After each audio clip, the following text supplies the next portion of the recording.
রান্নার জল পুকুর থেকেই ব্যবহার করা হয় এখনো। আর তারপর পুকুরের জলে যত গবাদি পশু গরু ছাগল সেগুলো এখানেই স্নান করানো হয়। আপনারাও স্নান করছেন, আবার জামা কাপড়ও কাচ্ছেন, আবার সেই জলটা কিন্তু রান্নার কাজে ব্যবহার হচ্ছে। এখান থেকে 100 পরিবার চলে গিয়েছে। 100 পরিবার এখান থেকে চলে গেছে অলরেডি এই নদীর ভয়ে। ঘরের জন্য কতবার এখন মধ্যে অ্যাপ্লাই করেছেন? ঘরে বসছি না, আয়লার থেকে এইদিকে না হলে তোরা 50 বার হয়ে যাবে। এইভাবে আপনার রয়েছেন, সরকার থেকে কোনো হেল্প নেই আপনাদের? না, একটু জোরে বাতাস দিলে কিন্তু সব উড়িয়ে চলে যাবে। এইভাবে মানুষ বাস করছে, যে একেবারে বাঘের সামনাসামনিও হতে হয়েছে। কিন্তু এই যে দেখতে পাচ্ছি সম্পূর্ণ হাওয়াটা, নদীর হাওয়াটা একবার উনুনে ঢুকছে। এইভাবে তো মানে একটা এই আগুন লেগে যাওয়ার ভয় আছে তো। 15 দিন মোটামুটি ঘরে ফেরা সেভাবে হয় না, মাঝে মধ্যে ঘরে ফেরেন? 15 দিন ওই জলের মধ্যেই থাকা হয়। আর এই যে নদীর মাছ, আর এই যে ঢালে নেমে এসে কিন্তু এই যে বাড়ি। তো কোনো গর্ভবতী মা, তার হয়তো একটা সময় এসে গেছে ডেলিভারি, সেই সময়গুলো কি হয়? বিশেষ করে এই যে মাটির রাস্তা, বর্ষাকাল, এই সময় কি হয়? ধরাই করে হচ্ছে কাঁধ করে দুজন বিষয়কে কাঁধ করে ধরাই বসিয়ে নিয়ে যাওয়া। এমন ঘটনা ঘটেছে যে যেতে যেতে রাস্তাতেই এরকম ডেলিভারি হয়ে গেছে, এরকম কিছু? হ্যাঁ, এরকম হয়েছে। সরকার ভাবছেন কিন্তু সেই জায়গায় এসে পৌঁছাচ্ছেন না। আজকে আমরা চলেছি দক্ষিণ 24 পরগনা তথা সুন্দরবনের কুলতলি বিধানসভার দেউলবাড়ি বাবুরামের চক গ্রামেতে। যেতে যেতে দেখতে পাচ্ছি এলাকার কি অনুন্নয়ন। এলাকায় ম্যাক্সিমাম 80% বাড়ি এইরকম গরিব মানুষের বাড়ি। এলাকায় গরিব অধ্যুষিত এলাকা, চারিদিকে শুধু মাটির বাড়ি, হাতে গোনা হয়তো একটা দুটো পাকা বাড়ি চোখে পড়ছে, বাকি সব কিন্তু এরকম মাটির রাস্তা, এরকম পলিথিনের চাল, টিনের চাল দেওয়া সমস্ত বাড়ি। মানুষ, এখানকার মানুষ, এলাকার মানুষ আবাস যোজনার ঘর পায়নি। সরকার এসেছে, সরকার গেছে, সরকার পাল্টাচ্ছে, কিন্তু এই এলাকার কিন্তু কোনো রকমভাবে কোনো ডেভেলপ চোখে পড়ে না আজ পর্যন্ত। মাতলা নদীর একেবারে তীর বরাবর অবস্থিত নিচু, একদম নিচু এলাকা, এবং এইভাবেই কিন্তু জঙ্গল থেকে মাঝে মধ্যে মাতলা নদী বা খাড়িগুলো পেরিয়ে এইভাবেই বাঘ চলে আসে এলাকায়, এবং এলাকার মানুষ তখন তটস্থ হয়ে পড়ে এবং বাঘ তাড়াতে এইভাবেই কিন্তু উঠে পড়ে লাগে। এখন যেভাবে তাড়াচ্ছে ওরা, বিভিন্নভাবে ফায়ার করে শূন্যে বাঘকে চলে এসেছিলো জঙ্গল পার হয়ে, নদী পার হয়ে এলাকায় চলে এসেছিলো। সেই বাঘকে তাড়ানোর জন্য গ্রামের মানুষ টিন বাজিয়ে, ক্যানেস্টারে পিটিয়ে, কখনো ফায়ার করে বাঘকে আবার লোকালয় থেকে এইভাবে জঙ্গলে পাঠিয়ে দেয়। মানুষের জীবন এইভাবেই কিন্তু বিপদ সংকুল এখানকার। এরকম জলে কুমির ডাঙায় বাঘ নিয়েই বেঁচে রয়েছে এলাকার মানুষ, এবং তার সঙ্গে রয়েছে চির অনুন্নয়ন, একেবারে সম্পূর্ণ অনুন্নত এলাকা। চলুন সঙ্গে থাকুন, সবটা আজকে দেখাবো এলাকার কী দুর্দশা। মাতলা নদীতে বা কখনো খাড়িতে বা কখনো সমুদ্রে মাছ শিকার, কখনো কাঁকড়া ধরা, বা কখনো জঙ্গলের ভিতরে ঢুকে বাঘের ডেরায় ঢুকে সেখানে মধু সংগ্রহ করা, এই হলো এখানকার মানুষের প্রধান জীবিকা। প্রত্যেকটা দিন নদীতে মাছ না ধরলে, কাঁকড়া সংগ্রহ না করলে, বা জঙ্গলের ভিতরে ঢুকে মধু সংগ্রহ না করলে, এবং সেই সমস্ত সংগ্রহ করা মাছ, মধু বা কাঁকড়া বাজারে বিক্রি না করলে এখানকার মানুষের দিন চলে না। এই হলো সেই ভয়ঙ্কর দুর্দান্ত মাতলা নদী। এই নদীর তীর বরাবর নদীতে রয়েছে বাঁধ সামনে, এবং বাঁধের নিচে রয়েছে সম্পূর্ণ জনবসতি।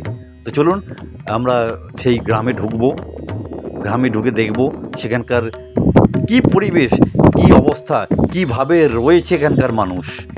একেবারে কাঁচা বাঁধ, একেবারে অপোক্ত বাঁধ, মাটির বাঁধ। সেই মাটির বাঁধের গা দিয়ে নেমে যাচ্ছে এরকম মাটির রাস্তা। কোথাও কোনো ঢালাইয়ের চিহ্ন নেই, কোথাও কোনো কংক্রিটের চিহ্ন নেই।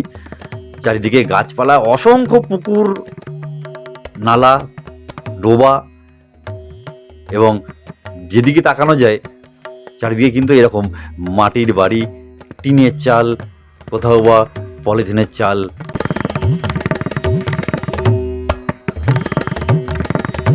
আমরা অ্যাকচুয়ালি শরৎচন্দ্রের কাব্যে যে সমস্ত গ্রামের কথা শুনেছিলাম, এ হলো সেই রকমই একটা গ্রামের উদাহরণ।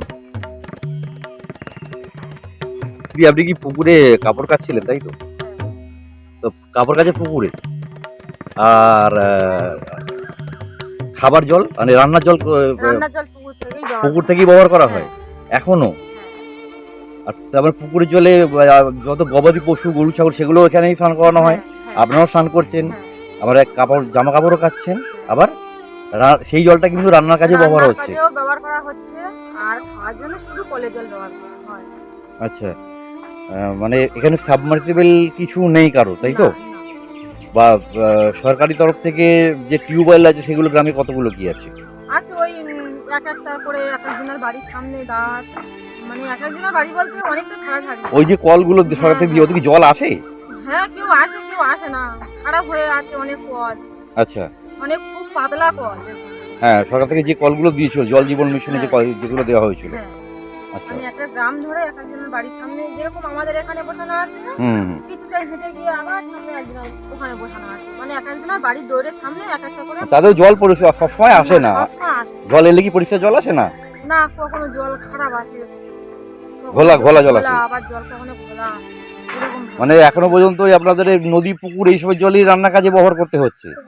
এই জলেই বাচ্চারা গ্রামের মানুষরা সাঁতার কাটে, স্নান করে, এখানেই গবাদি পশু স্নান করানো হয়, এখানেই বাসন মাজা হয়, এখান থেকেই বাথরুমের জল ব্যবহার করা হয়, আবার এই জলই কিন্তু আবার রান্নার কাজেও ব্যবহার করা হয়। বাথরুমগুলো কিন্তু এইরকম অবস্থা, পুকুরের পাড়ে বাথরুম, সেখান থেকে পুকুরের জল তুলে নেওয়া হয়। আর এই যে কলগুলো যেগুলো জল জীবন মিশনের জন্য দেওয়া হয়েছিল, এই যে এরকম পরিত্যক্ত অবস্থায় সব পড়ে রয়েছে এদিক ওদিক কিছু কিছু জায়গাতে। প্রাকৃতিক দুর্যোগের সময় সামনে মাতলা নদী, একটু দূরে রয়েছে সাগর। তো যখন প্রাকৃতিক ঝঞ্ঝা হয় তখন মানুষকে, এলাকার মানুষকে সরিয়ে নেওয়া হয় বিভিন্ন ত্রাণ শিবিরে, বিভিন্ন আয়লা সেন্টারে, জাস্ট ওইটুকুই। এছাড়া কিন্তু কোনোরকমভাবে কোনো ডেভেলপ নেই। এইরকম মাটির বাড়ি, একেবারে কাঁচা ঘর, এগুলো তো সামান্য ঝড়ই একেবারে লণ্ডভণ্ড হয়ে যায়, দেখেই বোঝা যাচ্ছে। মানে ঘরের জন্য কতবার এখন মধ্যে অ্যাপ্লাই করেছেন? ঘরে ঘর কিছু না, আয়লার থেকে এইদিকে না হলে তোরা 50 বার হয়ে গেছে। বাজানি কি অবস্থা? কি অবস্থা, আজ আরো ভেতরে ঢুকে দেখলে হবে, শুধু আমার তো জীবন থাকার মতন করে আছে। লাস্ট আয়লার সময় বা ঝড়ে ঘর তো ছিল, বাস্তু ছিল না? ছিল না তো? না, ছিল না একদম। এখন মাটির ঘর ছিল, এই ঘর এরকম লিন্টন ছিল, সব তারগুলা ভেঙে পড়ে গেছে, সেইভাবে বাজ এইসব যেমন সব আমার ঠেলা মালে এখন পড়ে যাবে। আচ্ছা, মানে কি এগুলি কাদার গাঁথুনি করে দেওয়া আছে কোনো রকমে নাকি? না, সিমেন্টের ছিল, সিমেন্ট আচ্ছা। আছে হালকা পরিমাণ, হালকা পরিমাণ। আচ্ছা,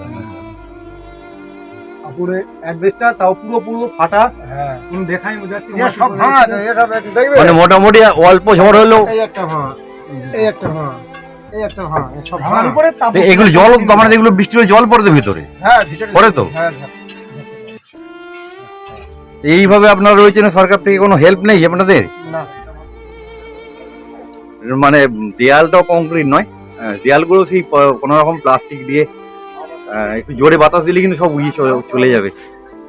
এইভাবে মানুষ বাস করছে। দেয়ালের পরিবর্তে কিরকম ছিঁড়ে বেড়ায়, এটা ওটা দেওয়া রয়েছে।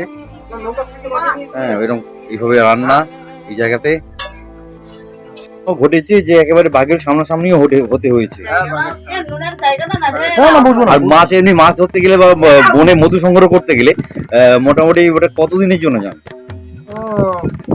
15 দিন।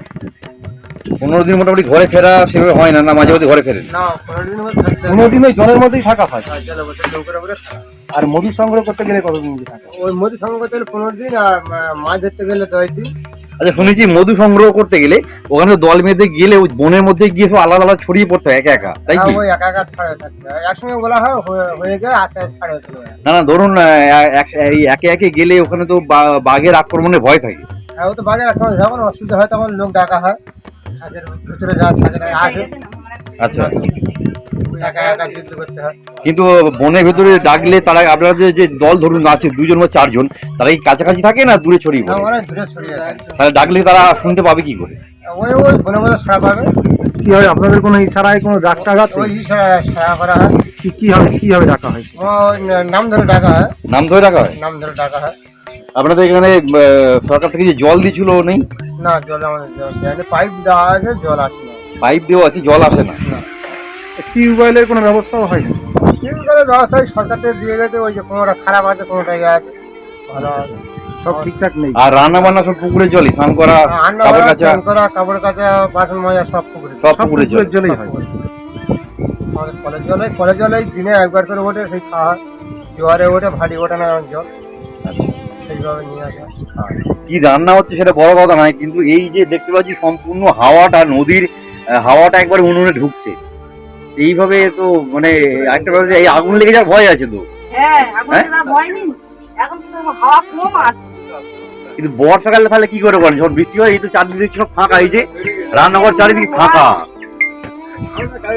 তো হ্যাঁ, বাউন্ডারি এইরকম ভাবে হয় রান্না, পলিথিন দিয়ে বাউন্ডারি করে রান্না হয় না বলি এই তো বাউন্ডারি ধরো আছি, ওই এই আর এই এবার হাওয়াটা হলে তো লাগবে তো পুরো ফাঁকা তো। কিন্তু বাউন্ডারি, হ্যাঁ ওই বাউন্ডারি এই আর এই ঘর, তাহলে হাওয়া লাগবে না, প্রচুর হাওয়া লাগবে। এখান থেকে কিন্তু পুরো একদম হাওয়াটা টানা হাওয়া, শুধু এই ফুল গাছটা আছে বলে একটু হাওয়া আটকানো আছে, একদম পুরো ঠান্ডা।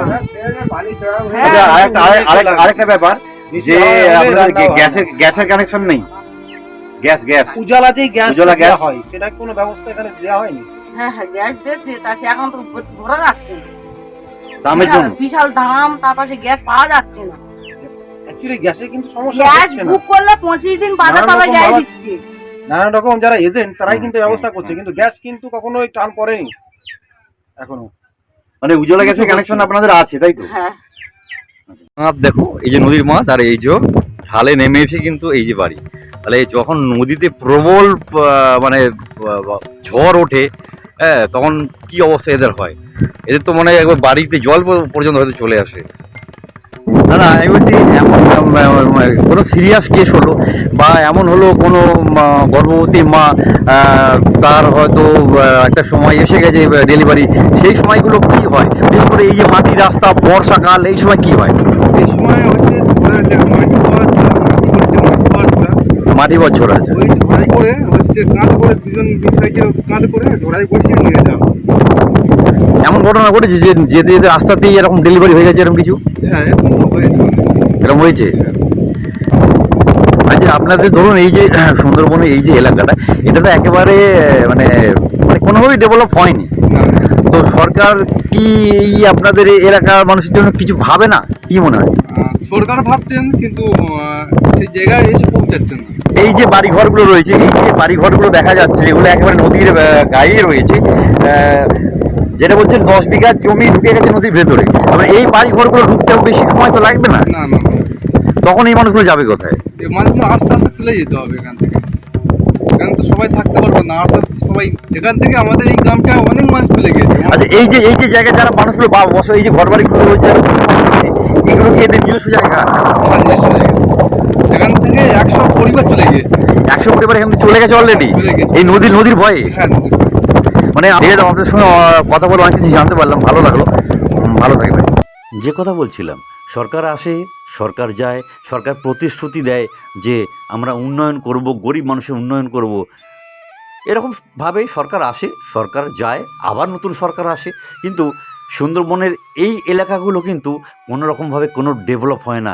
এখানকার মানুষকে ওই জলে কুমির, ডাঙায় বাঘ, প্রাকৃতিক ঝঞ্ঝা, এই সমস্ত কিছুকে মাথায় নিয়ে, এই সমস্ত কিছুর সামনে মাথা নত করে তাদেরকে অতি কষ্ট করে জীবন জীবিকা নির্বাহ করতে হয়।